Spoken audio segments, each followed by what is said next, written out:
Salem Oviya jewellers தங்கம் வாங்கும் அனைவருக்கும் எடைக்கு எடை வெள்ளி இலவசம், செய்கூலி சேதாரம் முற்றிலும் இலவசம். சென்னை தலைமை செயலகத்திலிருந்து பல்வேறு துறைகளை சார்ந்த திட்டப்பணிகளை முதலமைச்சர் ஸ்டாலின் இன்று தொடங்கி வைக்கிறார். சென்னை மெட்ரோ ரயில் நிறுவனம் சார்பில் 60 கோடி ரூபாய் மதிப்பீட்டில் ராஜீவ்காந்தி சாலை ஒக்கியம் மடுவில் புதியதாக கட்டப்பட்டுள்ள 4 வழி சாலை பாலத்தை மக்கள் பயன்பாட்டிற்காக திறந்து வைக்கிறார்.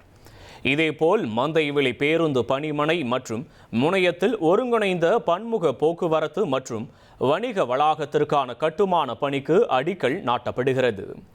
கால்நடை பராமரிப்புத்துறை சார்பில் 12 புதிய கட்டடங்களை திறந்து வைக்கும் முதல்வர் ஸ்டாலின் 118 கோடியே 42 லட்சம் ரூபாய் மதிப்பீட்டில் கட்டப்பட உள்ள 31 ஒருங்கிணைந்த கால்நடை பண்ணைகள் மற்றும் நவீன ஒருங்கிணைந்த இறைச்சி உற்பத்தி மற்றும் இறைச்சி பதப்படுத்தும் வளாகத்திற்கு அடிக்கல் நாட்டுகிறார்.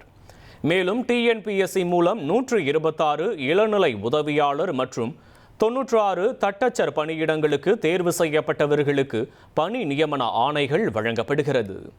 தூத்துக்குடி முள்ளக்காடு கிராமத்தில் நாளொன்றுக்கு 60 மில்லியன் லிட்டர் உற்பத்தி திறன் கொண்ட கடல் நீரை நன்னீராக்கும் திட்டப்பணிக்கும் முதலமைச்சர் ஸ்டாலின் இன்று அடிக்கல் நாட்டுகிறார். சேலம் ஓவியா ஜுவல்லர்ஸ் தங்கம் வாங்கும் அனைவருக்கும் எடைக்கு எடை வெள்ளி இலவசம், செய்கூலி சேதாரம் முற்றிலும் இலவசம்.